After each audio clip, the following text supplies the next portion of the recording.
Okay, here's my second Eddie Van Halen story. It was 98 or 99. Um, so Eddie would have been like 43 or 44. Alex would have been 45 or 46, something like that. And I would have been 33, 32. So I was living in Beverly Hills, and got to give you the layout of LA a little bit. So you have the flats down here, then you've got Coldwater Canyon that winds up to the top, and that's where Mulholland is. And on Mulholland, you can see all the way out to the west side and out to the ocean, to downtown, and then you can also see out into the valley and all the way up north. Great views up there. Anyway, off of Coldwater Canyon, down past Mulholland, before you got into the valley, was a little side street. I don't remember the name of it, but that was where Eddie lived.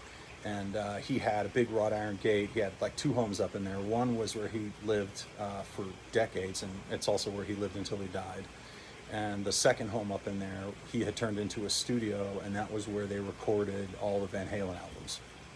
So I was driving up Coldwater, which was a very windy road, and so I tended to obey the speed limit on Coldwater because there were so many places for cops to hide and bust you.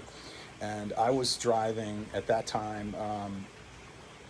I was either in a 73 911 Targa that was in immaculate shape. It looked brand new, even though it was like 25 years old at that time. Or I was driving a brand new Targa. I don't remember which one I was in. And I was heading up to Mulholland, obeying the speed limit. And when I was coming around one of the bends, I heard and saw in my rearview mirror a car was just screaming. It was a custom, wide-bodied, lowered. It was the color of Grey Poupon, a 911 Turbo, and it went flying past me like it crossed over onto the wrong side of the road in a canyon, which is dangerous. It went flying past me. The engine was screaming, and then right behind that, they were obviously racing, was a wide-bodied, lowered, like souped-up, bright red hot rod pickup truck that had white and black kind of paint stripes. And as soon as it went by me, it occurred to me that that pickup truck looks exactly like Eddie Van Halen's classic red, white, and black guitar. And I thought, that's probably Eddie, because he lives on the other side of Mulholland on Coldwater. And so I dropped my car from third into second or whatever, and I gunned it because I knew that I probably wouldn't get a speeding ticket, because those two were in front of me, and if there were cops hiding, they'd get busted first. So I'm flying up, I catch up to them, we're winding up like crazy. We get to the top of Mulholland, kind of look both ways, all is clear. They take off down Coldwater, and I'm right on their tail, and the three of us are just flying down Coldwater Canyon, probably going like 65 and a 35 or whatever it was.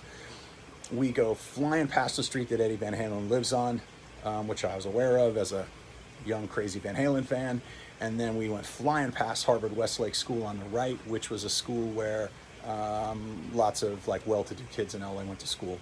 And then they pulled into, I think it was a mobile that's on the corner of Ventura Boulevard and Coldwater Canyon. I needed gas too. I pulled in, and Alex pulled in first, and right behind him was the red pickup truck. Well, I didn't know it was Alex yet. And I pulled in on the opposite side of the gas island, and the pickup truck had blackened windows, so I couldn't see in there.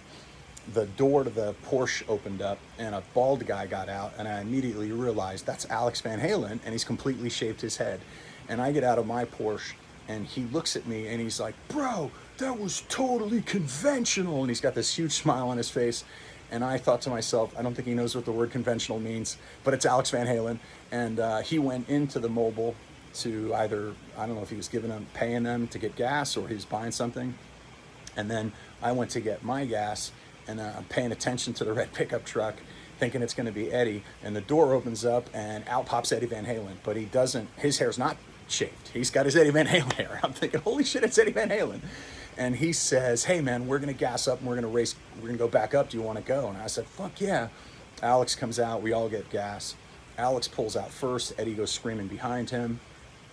We go flying up Coldwater, flying past Harvard Westlake, which is a school, and the speed limit is 25. And we just hauled past it.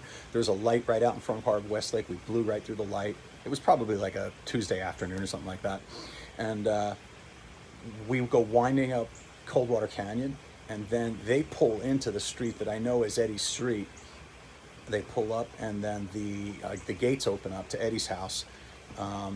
Alex pulls in, Eddie pulls in. I decide I'm not going to pull into his house, and I doubt they wanted me to, his driveway. So I turned around and I drove, back out and went back on my merry way. And I remember thinking, like, fuck, you don't want to be alone at times like that. It would have been so awesome to have someone to share that moment with.